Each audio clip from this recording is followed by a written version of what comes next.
नमः शिवाय। श्री सद्गुरुनाथ महाराज की जय। परमपूज्य गुरुदेवता श्री कलावती माता की जय। जय राधे कृष्ण, जय गोपाल कृष्ण, श्री गुरुदेव दत्त। ओम नमः शिवाय। आजचा अनुभव खूप सुंदर, खूप दिवसांनी अनुभव शेअर करायला लागले. सगळ्यांना सॉरी म्हणेन मी. खूप जणांचे मेसेजेस आलेत, अनुभव आले नाहीत म्हणून. मी सगळ्यांचे कॉल घेतले आता, म्हणजे अनुभव घेतले आणि आता मी शेअर करेन. म्हणजे झालेत खूप, म्हणजे शेअर करायला पाहिजे होते त्या वेळेला. खूप अनुभव, 22 तरी अनुभव झालेत आता आणि त्यामुळं मला पण टेन्शन आलं आता.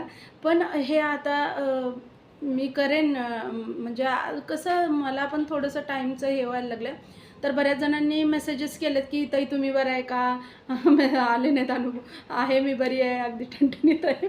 बाकी काही नाही. पण मला टाईम मिळत नाही आहे, तर त्याच्यामुळं हे झालं. आता अनुभवाकडे येते. ज्या ताईंनी हा अनुभव शेअर केला आहे, तो खरं तर म्हणजे नंतरचा अनुभव आहे. पण तो मुद्दाम पहिल्यांदा घेतला आहे अनुभव. म्हणजे त्याला कारण आहे, ते जाऊ दे. म्हणजे ताईंना मी सांगितलेलं आहे. तर दीपाली सावंत म्हणून, सॉरी, दीपाली माने म्हणून आहेत. त्यांनी हा अनुभव शेअर केला आहे आणि ताईंचं सोलापूर, हे माहेर सासर दोन्ही पण सोलापूर आहे. पण ते आता मुंबईला दोघेही राहतात. तर ताई म्हणत होत्या की 11 वर्ष झालं मी आईंच्या मार्गामध्ये आहे आणि म्हणजे जर मी आईंच्या मार्गामध्ये नसते, तर कदाचित आज म्हणजे मला सगळेजण विसरून गेले असते, असं म्हणत होत्या. का तर पूर्ण मी विचारच केलेला होता की जीवन ठेवायचंच नाही आहे, आपल्याला हे जीवन संपवायचं आहे. का तर त्याच्यात काही अर्थ नाही आहे. ह्या स्थितीपर्यंत होती माझी कंडिशन. मग काय अवस्था असेल तुम्ही विचार करू शकताय. पण त्यातनं आईंनी बाहेर तर काढलंच, पण जगायचं कसं आणि किती छान पद्धतीने जगायचं हे सुद्धा आईंनीच मला शिकवलं आहे, म्हणत होत्या. फक्त बाकी काही म्हणजे कुठलाच खटाटोप करावा लागत नाही. ताई म्हणत होत्या, कुठलाच खटाटोप करावा लागत नाही. ह्या 11 वर्षात मी खूप काही शिकले, म्हणतात. आपली नेमाची सेवा, उपासना आणि मन आपलं गुरूंच्या ठिकाणी लीन करणं, जास्तीत जास्त नामस्मरण करणं, ह्या बळावर मी खूप खूप म्हणजे आयुष्याचं सार्थक आता झालेलं आहे माझ्या. म्हणजे ह्याच्यापुढं पण खूप होणार, असं त्या म्हणत होत्या. का तर आयुष्यात आता सगळं सुटेल, पण गुरुपाय कधीही सुटणार नाहीत, असं ताई म्हणत होत्या. तर त्या म्हणत होत्या, ज्यावेळेला 11 वर्षापूर्वी म्हणजे माझे मिस्टर गेल्यानंतर मी आईंच्या मार्गात आले, म्हणतात. अगदी लहान असताना माझं लग्न ठरलेलं होतं, म्हणतात. म्हणजे घरचंच होतं ते, नातेवाईकांमधलंच होतं. तर लहानपणापासून म्हटलं जायचं की दोघांचं लग्न करायचं आहे. तर 10वी पासून ते होतं. माझं ग्रॅज्युएशन कंप्लीट झालं, त्यांचंही झालं. चांगला जॉब लागला त्यांना. घरचं आधीपासून खूप चांगलं होतं, म्हणतात. शेती वगैरे होती. त्याच्यानंतर ह्याची काय म्हणतात ते, वीटभट्टी आपण म्हणतो ना, तसं ते वीटभट्टीचं पण त्यांचं होतं.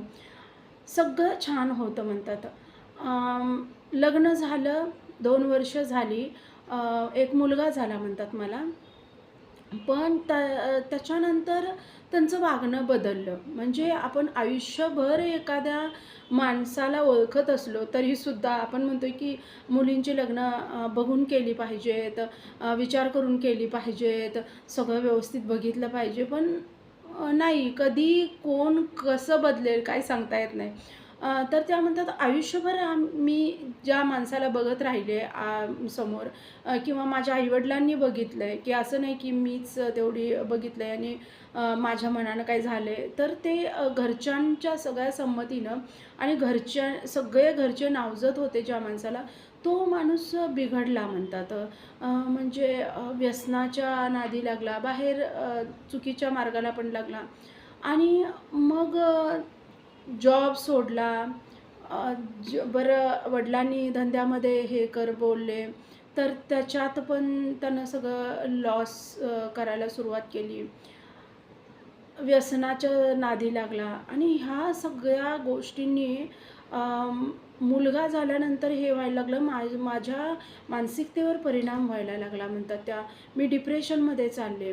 म्हणजे अक्षरशः म्हणजे वेडीच मी झालेले होते म्हणतात. अशी माझी कंडिशन झालेली होती. का तर ते मला पेलवेना. हे एकदम चांगलं असलेलं हा मनुष्य असा झाला ते माझ्या बुद्धीला पेलवेना म्हणतात. आणि 3 वर्ष म्हणजे संसाराची झालेली होती म्हणतात. आणि अचानक माझे मिस्टर असंच खूप व्यसन करून मग ते गेले म्हणतात मिस्टर माझे. आणि मिस्टर गेल्यानंतर मला पूर्ण असं हे झाल्यासारखं झालं म्हणतात. का तर कितीही श्रीमंती असली, कितीही पैसा असला आणि नवरा जर व्यवस्थित नसला किंवा नवरा नाही आहे म्हटलं तर ते खूप बिकट आयुष्य होते म्हणतात. माहेरची परिस्थिती बऱ्यापैकी होती म्हणतात. मला माहेरी नेलं आई-वडिलांनी. आई-वडिलांनी माहेरी नेल्यानंतर आम्ही तिघी बहिणीच आहोत म्हणतात. दोघींचं तर होतं व्यवस्थितच. मी एकटीच माहेरी होते. तर तसं काही हे नव्हतं. पण कसं आहे शेवटी मुलगा घेऊन राहणं तर माझी जबाबदारी होती. मला जॉब करावा लागणार होता म्हणतात. आणि मग खरं मला इच्छाच राहिलेली नव्हती म्हणतात. जगण्याचीच इच्छा राहिलेली नव्हती. सारखे आत्महत्येचे विचार यायचे डोक्यात. का तर मानसिकतेवर माझ्या परिणाम झालेला होता म्हणतात. ते म्हणजे बऱ्याच जणांना जाणवतं. का तर बऱ्याच रात्री मी झोपलेच नव्हते म्हणतात. तर कुठेतरी म्हणजे मी फिजिकली पण तेवढी स्ट्राँग राहिले नव्हते आणि मेंटली पण तेवढी राहिलेच नव्हते म्हणतात स्ट्राँग. आणि मग ह्या सगळ्यामध्ये खूप सारखेच आत्महत्येचे विचार यायला लागले. असं करूया का? मग आपण मुलाला घेऊन आपण असं करूया का? मग मुलाला घेऊन म्हणजे मुलाला घेऊनच, मुलाला ठेवून काय करायचं नाही. का तर माझ्यानंतर माझ्या मुलाचं काय होईल? ह्या विचारातच मी असायची. म्हणजे रोज अशा पद्धतीनं करूया का आत्महत्या? ह्या पद्धतीने करूया का? तोच फक्त विचार असायचा माझ्या मनात. जगण्याचा विचारच नव्हता म्हणतात माझ्या मनात. म्हणजे यातनं आपण काहीतरी चांगलं आयुष्य जगूया, हा विचारच शिवतच नव्हता म्हणतात माझ्या मनाला. फक्त एवढंच, की अशा पद्धतीनं आपण जीव द्यायचा आहे का तशा पद्धतीनं जीव द्यायचा आहे, हेच फक्त माझ्या डोक्यात असायचं म्हणतात त्या. आणि 1 महिना झाला म्हणतात मला माहेरी आणून. 1 महिना झाला. मी रोज तसाच विचार करायची.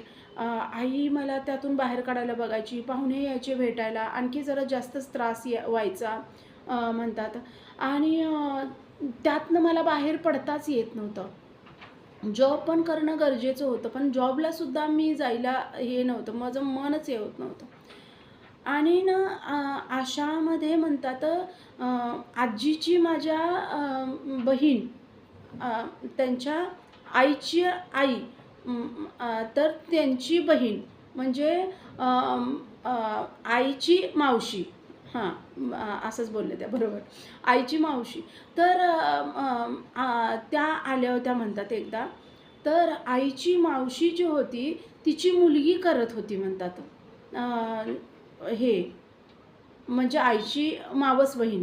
नाही काहीतरी वेगळं बोलले त्या. मला सॉरी मला एवढं काही आठवेना झालं. पण त्यांच्या आजीचीच कोणतरी आहे असं ते बोलले. माझ्या डोक्यातून गेले सॉरी. तर त्यांची मुलगी करत होती म्हणतात आईंचं. आणि ते भेटायला म्हणून मला आलेली म्हणतात.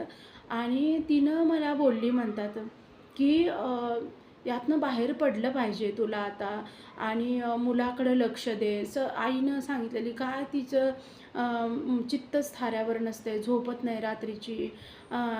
फक्त काहीतरी तिचं वेगळंच चाललेलं असते. ना मुलाकडं लक्ष असते, ना तिचं स्वतःकडं लक्ष असते वगैरे. तर तिनं मला बोलली म्हणतात, की यातून तुला आता बाहेर पडलं पाहिजे. मुलासाठी काहीतरी हे केलं पाहिजे. चांगलं काहीतरी जगायला माध्यम पाहिजे तर जॉब वगैरे करायला पाहिजे तू. त्याला चांगलं जीवन द्यायचं तर. तर मी ना असं बोलता बोलले, की कशाला पाहिजे असलं जीवनच नको झालं आहे मला पण. काय त्या मुलाला तर जगून उपयोग आहे. मग ती मला बोलली, "अगं हे असलं काय बडबडतेस तू? जगायचं आहे तर चांगलं जगायचं. कोण गेलं म्हणून त्यांच्या पाठीमागं आपण जायचं असते का? प्रत्येकाला जे आयुष्य दिलं आहे ते जगूनच प्रत्येकाला काढावं लागतंय. भले एखादी व्यक्ती सोबत असू दे अगर नसू दे, पण ते प्रत्येकाला व्यवस्थित आपलं आयुष्य जगावं लागते. आणि मी बघ, मी कुठल्या कुठल्या परिस्थितीतून बाहेर आले. मी ना एक पाय घट्ट धरले माझ्या गुरूंचे आणि त्यांनी मला सगळ्यातून बाहेर काढलं. मी तुला खरं सांगते, तू माझ्या आईंचं करायला सुरुवात कर. तुला बघ आई लवकर बाहेर काढतील यातून. मी पण तुझ्यासाठी प्रार्थना करेन आईंकडं आणि लवकरात लवकर मुलासाठी यातून बाहेर पड तू." असं ती बोलायला लागली. तर "कुठल्या आईंचं करतेस तू?" तर कलावती आईंचं. तिनं पर्समधून ना लगेच बालोपासनेचं आणि एक आईंचा फोटो हे केला आणि "हे वाचत जा तू आणि ना उशाखाली घे रात्रीचं." असं तिनं सांगितली. "जर तुला असं मन अस्वस्थ वाटत असेल, नाहीतर मुलाच्या उशाखाली ठेव." तर मुलाच्या उशाखाली त्याला काय म्हणजे होता मुलगा माझा असा कळता झालेला होता जरा बऱ्यापैकी. 3-4 वर्षाचा होता म्हणतात मुलगा माझा. तर मग मी बोलले, मला झोप पण येत नाही गं, माझं मन अस्वस्थ, मला सारखं खूप वाईट-वाईट विचार येतात." तर ती बोलली, "काही विचार करू नको, आजपासूनच तू सुरुवात कर. मी थांबू का 2 दिवस तुझ्यासाठी? तर बघ तू जाणार असशील तर जा, तुझं काम नसेल तर थांब." असं ती बोलली तिला बोलले मी आणि ती खरंच 2 दिवस थांबली. कदाचित आईंना मला त्यातून हे करायचं असेल म्हणतात, सावरायचं असेल. 2 दिवस म्हणत-म्हणत 12 दिवस ती माझ्यासाठी थांबली म्हणतात. 12-13 दिवस ती माझ्याकडं होती म्हणतात, माझ्या घरी आईकडं. आई पण आमची बोलली, की "थांब असू दे, तिला पण तेवढंच बरं वाटेल." आणि माझे मिस्टर गेल्यापासून मी पहिल्यांदा म्हणतात तिच्यासोबत बाहेर गेलेले होते. तिनं मला बाहेर नेली आणि तुम्हाला सांगू म्हणतात तिनं मला बालोपासना दाखवली, चाल शिकवली आणि खूप तिच्या आयुष्यातला अनुभव म्हणजे तिला तिला म्हणजे मी विचारलं पण नाही म्हणतात. अनुभव शेअर करण्यापूर्वी मी बोलायला पाहिजे होतं तिच्याशी. पण तिनं जो अनुभव सांगितला आहे तो खूप भयानक, माझ्या आयुष्यापेक्षा खूप भयानक तिच्या आयुष्यात घटना घडलेली होती म्हणतात. आणि त्यातनं आईंनी तिला बाहेर काढलेलं होतं. तर मी म्हणतात तो विचार करायला लागले, की खरंच तू हे सांगते, खरंच मी खूप बेकार अवस्थेतून आईने मला बाहेर काढले. आज मी इतकी दिसते तुमच्या पुढं छान सगळं जीवन जगताना. माझं काही नाही, माझ्या आईंना सगळं श्रेय जातं आहे. असं ज्यावेळेला ती बोलली ना, कुठेतरी असं वाटलं म्हणतात. पण संध्याकाळ होत आली, की मला सारखे तसेच विचार यायचे म्हणतात. तर ना तिनं मला उशाखाली ना बालोपासना ठेवायला हे केली. पण तिनं तसंच नाही ठेवली म्हणतात. एक पुस्तक घेतलं म्हणतात आणि त्या पुस्तकात घालून बालोपासना माझ्या उशाखाली ठेवत होती म्हणतात ती. आणि तुम्हाला सांगू 6 दिवस झाले म्हणतात, 5-6 दिवस झाले.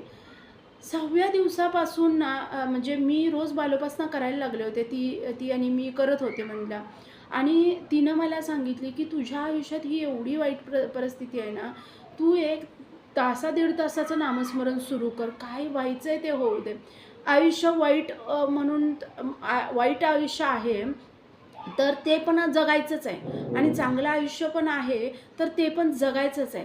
तर मग जगताना नाम घेत, बरं ते वाईटच येणार जरी असलं पदरी, नाम घेत जगलं तर ते कुठेतरी तर कमी होईल. असंच जगण्यापेक्षा नाम घेत जगलं तर काय वाईट आहे?" असं तिनं मला सांगितले आणि मला बोलली, "खरंच कर. माझा अनुभव समोर कायम ठेव आणि ज्यावेळेला पण तुला वाटेल त्यावेळेला माझं आठव आणि मला आईंनी बाहेर काढले तर तुला का नाहीत काढणार? ही फक्त गोष्ट लक्षात ठेव तू आणि काही विचार करू नको.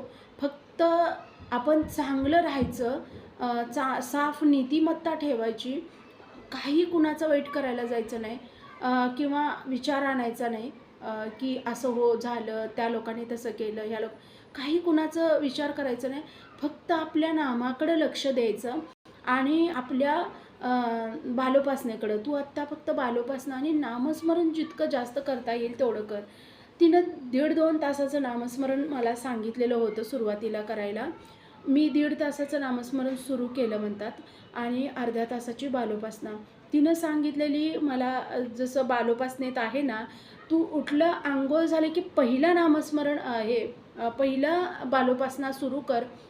त्याच्या आधी 5 मिनटं नामस्मरण कर, बालोपासना सुरू कर आणि मग तुला परत कधीही वेळ मिळेल त्यावेळेला तू नामस्मरण कर. पण आत्ता तुझी अशी जी अवस्था आहे ना, त्यातनं लवकरात लवकर बाहेर पडायला तू कमीत कमी 1.5-2 तासाचं नामस्मरण सुरू कर, असं तिनं मला सांगितलेली होती म्हणतात.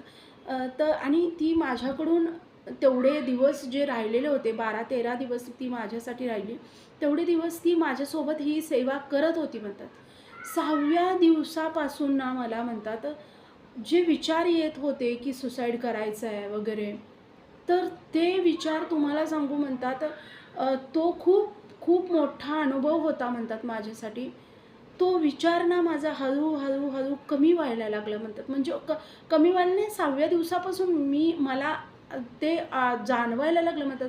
6व्या दिवसापासून मला वाटेनाच की आपण आत्महत्या वगैरे असे विचार माझ्या मनातच येईनात म्हणतात.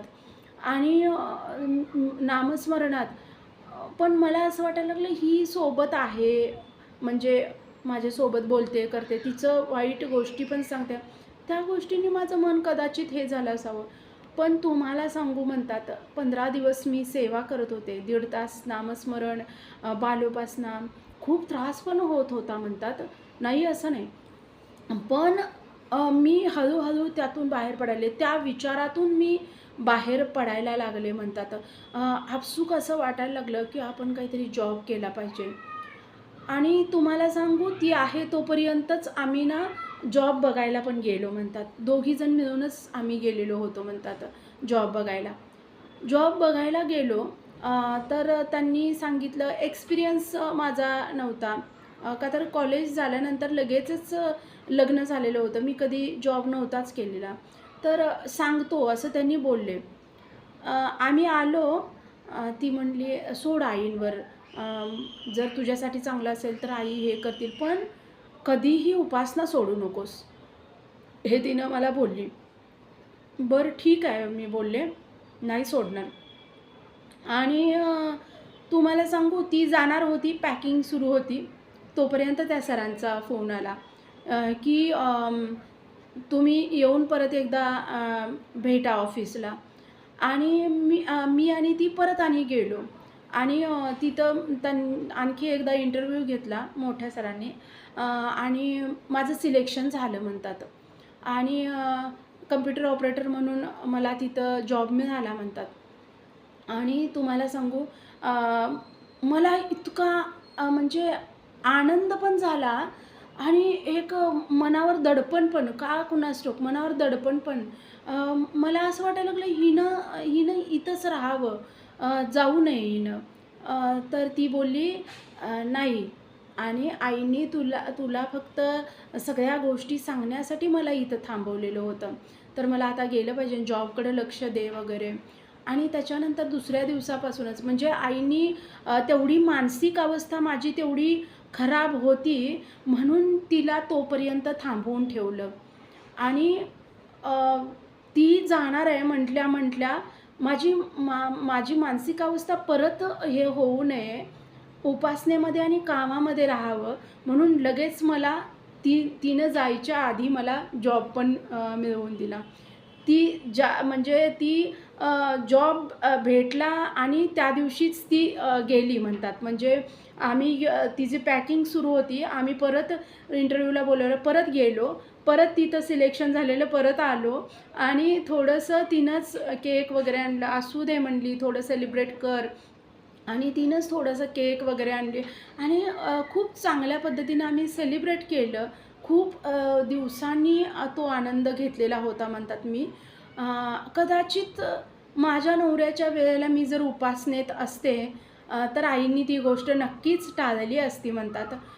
पण त्यांचे प्रारब्ध, माझे प्रारब्ध काय असतील माहीत नाही म्हणतात.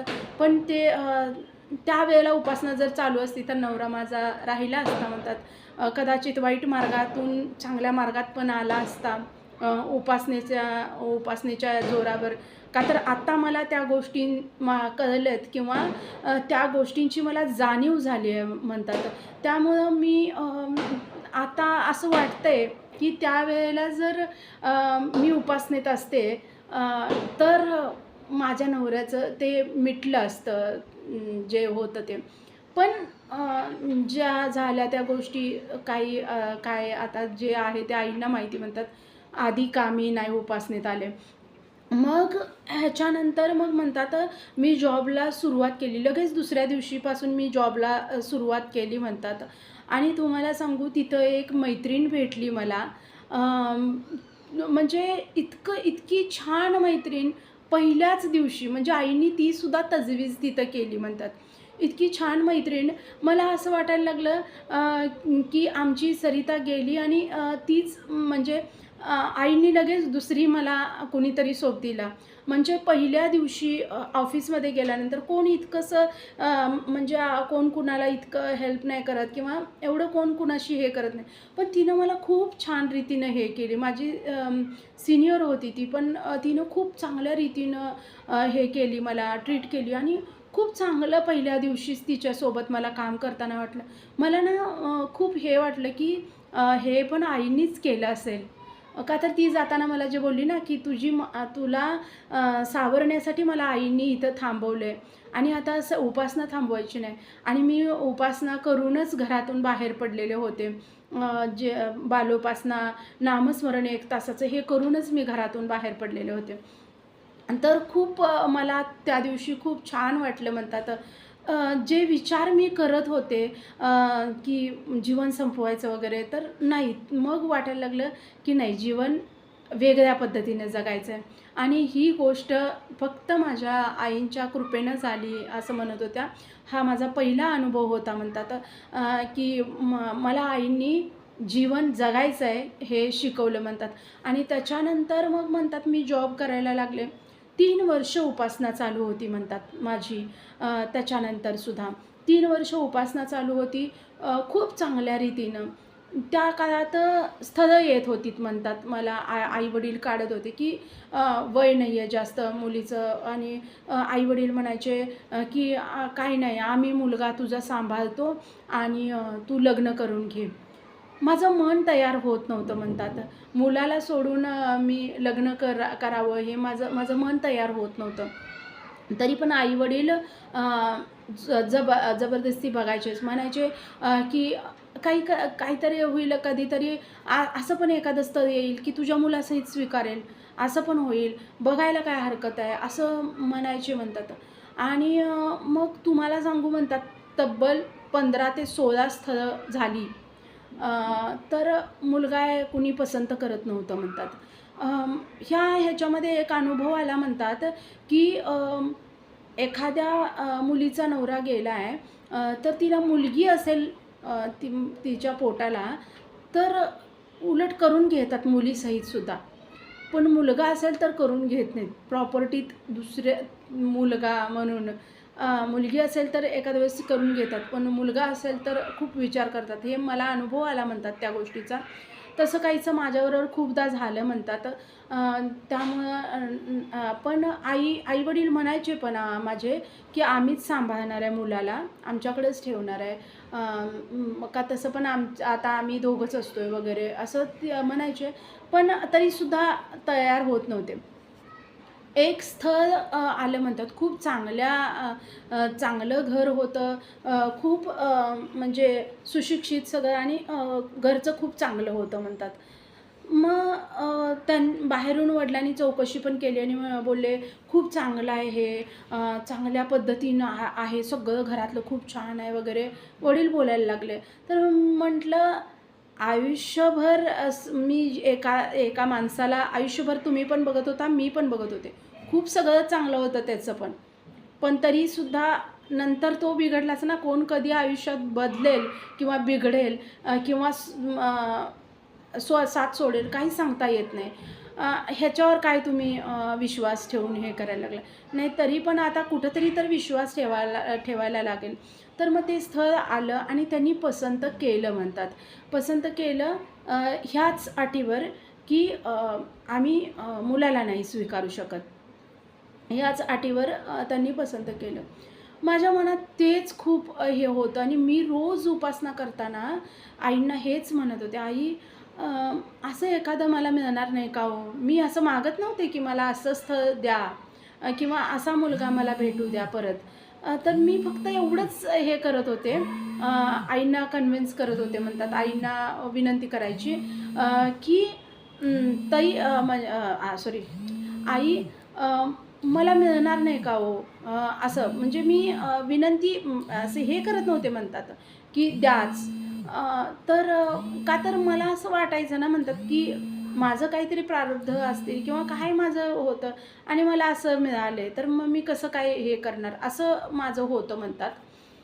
तर मग मी मागितलं तर नाही पण इच्छा तीच होती. आणि मग ते स्थळ ठरलं म्हणतात आणि फेब्रुवारीमध्ये आमचं हे ठरलेलं होतं म्हणतात, लग्न ठरलेलं होतं. साखरपुडा नुसता करायचा म्हणून ठरवलं म्हणतात. आणि लग्न दिवाळीनंतर घ्यायचं एवढ्या महिन्यांचा गॅपमध्ये. तर त्यांना पण असं म्हणजे कुठंतरी त्यांना बघायचं होतं की मुलगी काय नेमकं म्हणजे त्या मुलाशी किती अटॅच आहे, आई-वडिलांकडं सोडून हे करेल ना, व्यवस्थित राहील ना किंवा नाहीतर मग परत कधीतरी मुलाकडं तिचा ओढा चालला वगैरे. ह्या सगळ्या गोष्टींसाठी त्यांनी इतका मोठा गॅप ठेवलेला होता लग्नामध्ये. तर आम्हाला त्या गोष्टी आधी कळल्या नव्हत्या म्हणतात. पण मला नंतर ते समजलं म्हणतात. मग साखरपुडा झाला त्याच अटीवरती की मी माहेरी मुलाला ठेवेन. आईनं ते आधीच सांगितलेलं आम्ही मुलाला सांभाळेन म्हणून. आणि मग 2-3 वेळा भेटणं गरजेचं होतं. मग लग्न झाल्यानंतर साखरपुडा झाल्यानंतर मी नाही फोन करू शकत होते त्यांना. ते बरोबर पण मला वाटत नव्हतं. तर मी कधी स्वतःहून नाही, तेच कधीतरी फोन केले तर हे करायचं. पण त्यांनी स्वतः ज्यावेळेला बोलले की आपण भेटूया, तर त्यावेळेला आम्ही भेटलो म्हणतात. भेटल्यावरती मी ना जाताना असं ठरवत गेलेले होते म्हणतात. उपासना केलेली आहे. रोजची उपासना 1.5 तासाचं नामस्मरण, बालोपासना हे चालूच होतं. पण ना मी जाताना असं ठरवत गेले, की मी असं-असं बोलेन, की माझ्या मुलाला नाही का स्वीकारू शकणार, असं मी बोलेन, मग असं म्हणेन, असं सांगेन. असं ठरवत मी गेले म्हणतात पहिल्यांदा भेटायला माझ्या मिस्टरांना. आणि ज्यावेळेला मी गेले त्यावेळेला वेगळंच बोलणं झालं. झालंच नाही म्हणतात बोलणं. आणि मग येताना इतकी शांत होऊन आले मी. वेगळेच विषय, त्यांनी वेगळेच विषय काढले, मी वेगळंच बोलणं झालं. आणि आल्यानंतर ना सुचेनाच मला काही म्हणतात. मी अशी पडून आईंच्या समोर रडायला लागले, की मला हे बोलायचं होतं आई आणि का का नाही मी बोलू शकले वगैरे. परत 2 महिने सेवा चालूच. परत 2 महिने हे फोनवरच बोलायचं वगैरे. पण तरीसुद्धा माझी धाडस व्हायची नाही. का तर मला असं वाटायचं की समोरासमोर बोललेलं वेगळं. समोर बोलल्यानंतर माणसाच्या चेहऱ्यावरचे हावभाव खूप काही सांगून जातात. म्हणून मला समोरासमोर ही गोष्ट बोलायची होती. असं कुठेतरी वाटत होतं की एवढा काळ आहे, एवढ्या काळात काहीतरी बदलावं आणि माझ्या मुलाला स्वीकारावं. मी फक्त आईंच्या भरवशावर होते म्हणतात. आणि तर मग मी एकदाच असंच ना बोलता आईंशी बोलायची मी म्हणतात. आई असं, मग आई तसं, आईंशी बोलायची म्हणतात. तर ना मी बोलता आईंना बोलले म्हणतात, "आई माझ्या मुलासहित मला त्यांनी स्वीकारावं आणि ही जर झाली ना गोष्ट तर मी आणखी एक सेवा जास्त करेन 1.5 तासाची.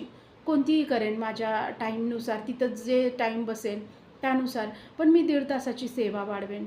असं मी बोलून गेले म्हणतात आईंच्या समोर.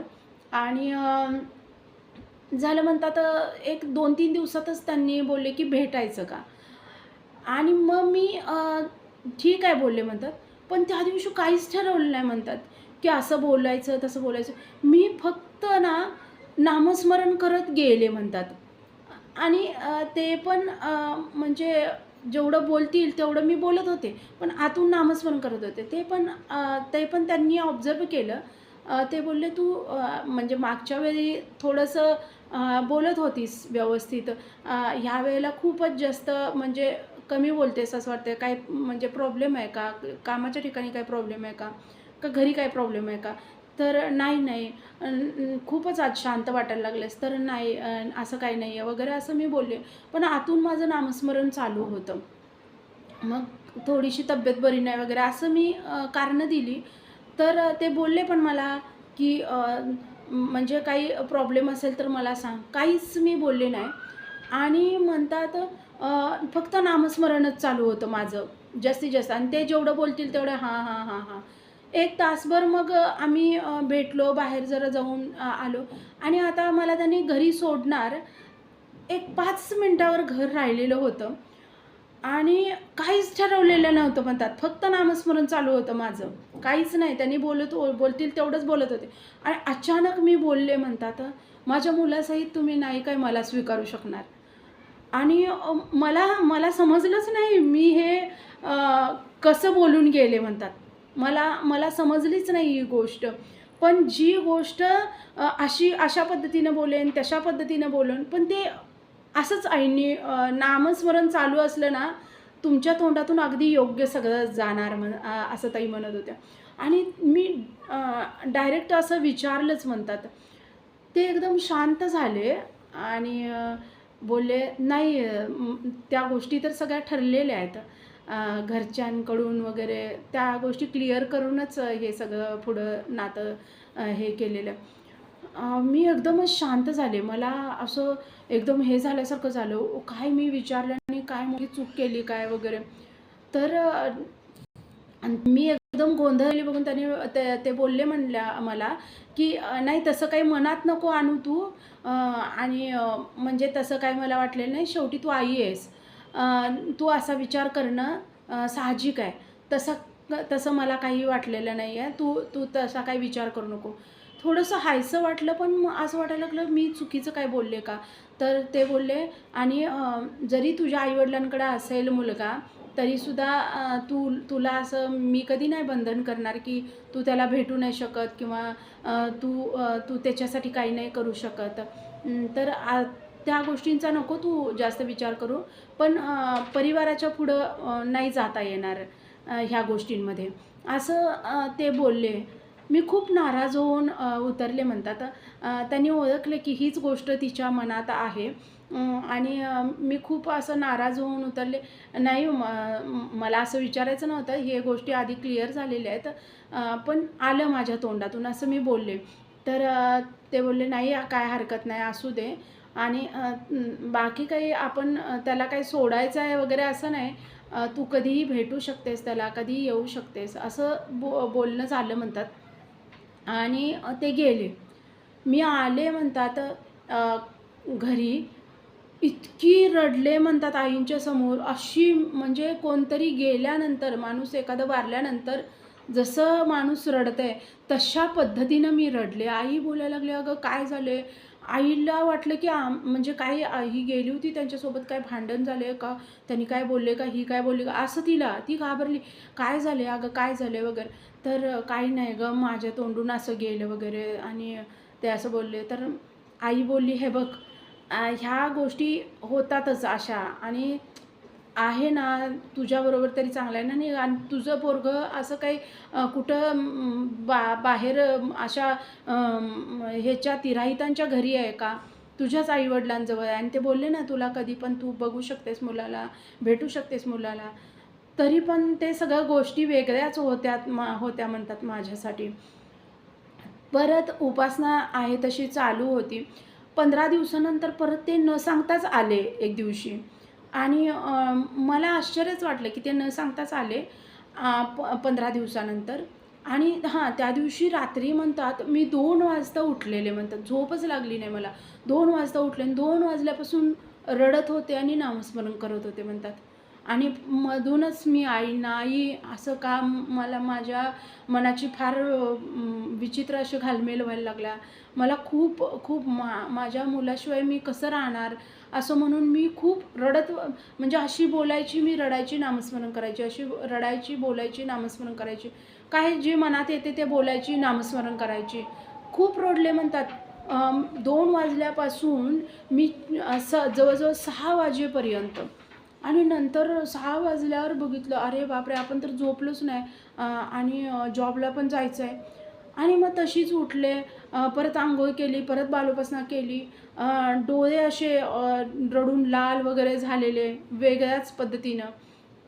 आणि मग म्हणतात त्या दिवशी मिस्टरांनी माझ्या परत फोन पण त्यांनी केला. तर म्हणजे त्यांना असं वाटलं की हिच्या मनात खूप घालमेल चालू आहे हे त्यांना ते कुठंतरी जाणवलं. तर ते बोलले, "तुझी तब्येत वगैरे व्यवस्थित सांभाळ. मुलासाठी इतकं तू नको हे करू. शेवटी आई-वडिलांजवळच आहे आणि मी कधीच नाही तुला असं अडवणार.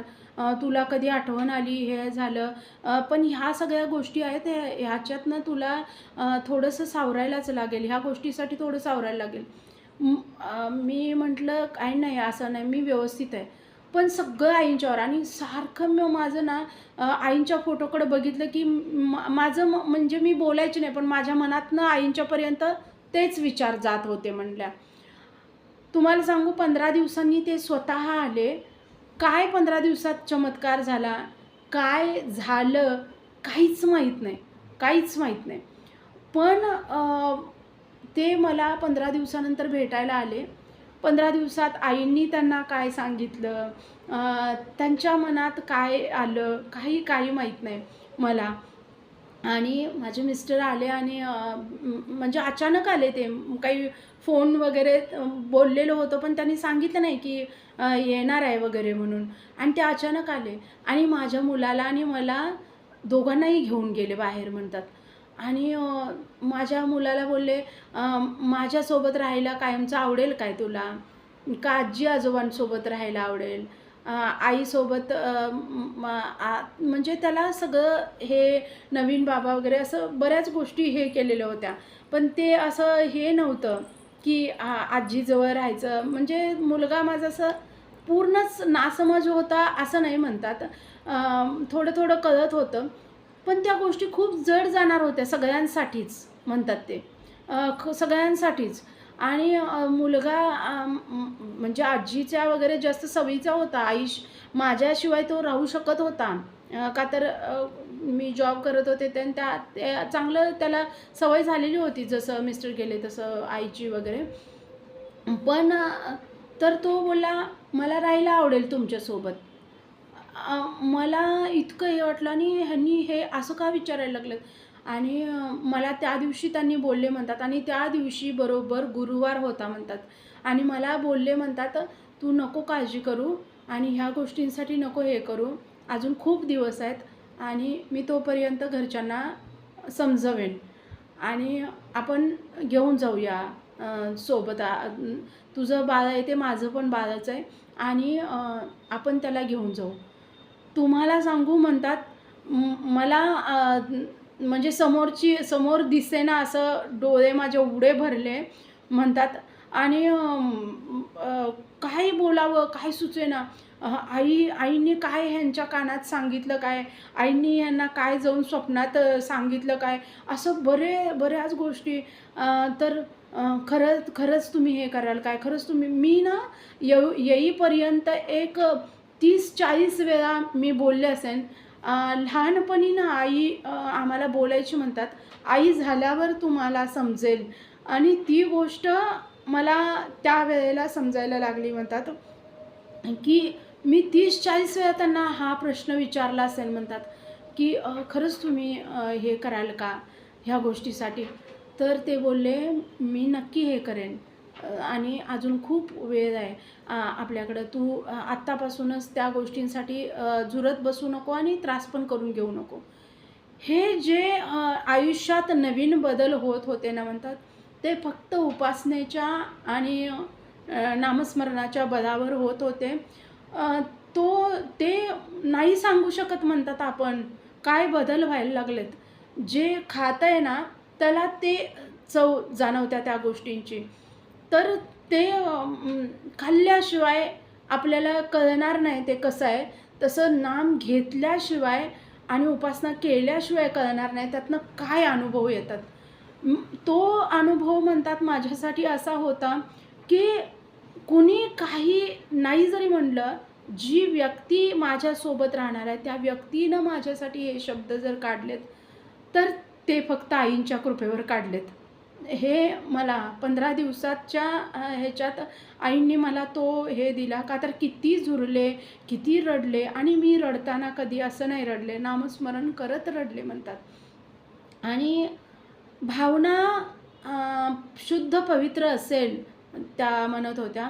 भावना आपली शुद्ध पवित्र असेल, कुणालाही त्यात म्हणजे कुणाचं काही वाईट करून माझं चांगलं व्हायचं अशी कुठली भावना नसेल, पण मला माझं चांगलं करायचं आहे ही भावना असेल आणि आपली सेवा चालू असेल ना, तर कधीही आई आपल्याला कमी करणार नाहीत किंवा कधीही आपल्याला आई कुठल्या गोष्टीत हे करणार नाहीत म्हणतात, मागं हे करणार नाहीत. आणि त्यांनी दिलेला शब्द पाळला म्हणतात. त्यांनी त्यांच्या घरी पण खूप वादावादी किंवा हे क्लेश झाले या गोष्टींमुळं. तर आमच्या घरापर्यंत पण ते आलं म्हणतात, की तुम्ही आधी मग विचारायचं होतं आम्हाला, असं म्हणजे सांगायचं होतं मुलगी नाही तयार तर. मी आई बोलली मला खूप बडबडली तर मी पण बोलले, "नाही मी काय असं नाही हे करणार. तुमची इच्छा नसेल तर नाही मी मुलाला हे करणार." पण मी कशा ह्यानं बोलत होते माझ्याच जीवाला माहिती. पण ते शेवटी कन्व्हिन्स माझ्या मिस्टरांनी केलं आणि ते झाले म्हणतात. आणि त्या माझ्या सासू-सासऱ्यांच्या माझ्या दीराच्या मनाचा खूप मोठेपणा म्हणतात. त्यांनी माझ्या मुलासहित मला स्वीकारलं आधी ठरलेलं असतानासुद्धा. आणि लग्न झाल्यानंतर खूप भीती होती, की असं वागवतील काय, तसं वागवतील का?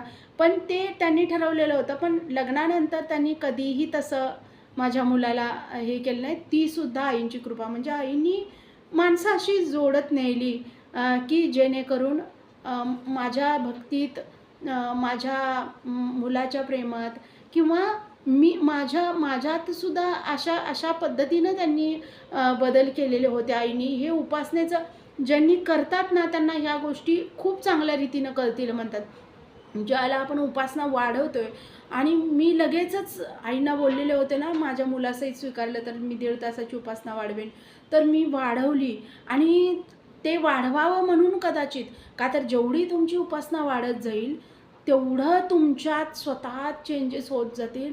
तेवढेच तुमच्या आजूबाजूची तशीच लोकं, की जी तुम्हाला चांगल्या गोष्टीत सपोर्ट करतील, अशी लोकं आई जोडत नेतात म्हणतात आपल्या भोवताली.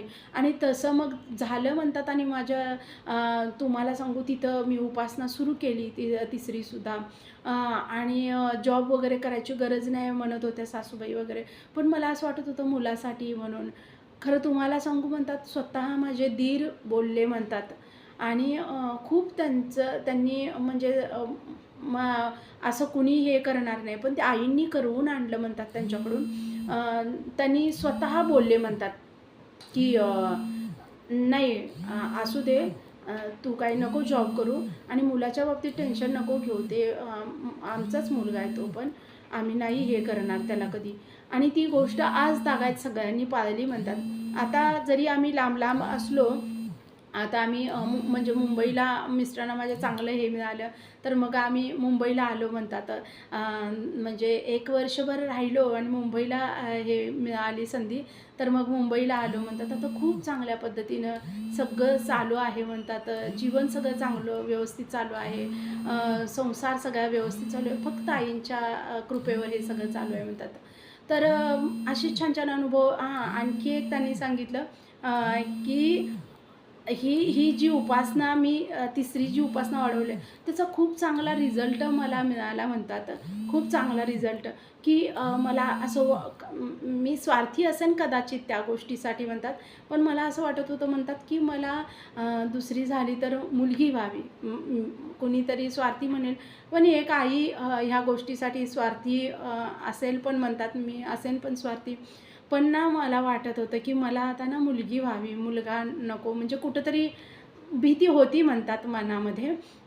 तर त्या पद्धतीनं मला मुलगीच झाली म्हणतात परत पण. तर म्हणतात खूप खूप आईंनी खूप दिलंय. काय काय मी वर्णन करू? मी नाही शब्दात सगळ्या गोष्टी सांगू शकत म्हणतात.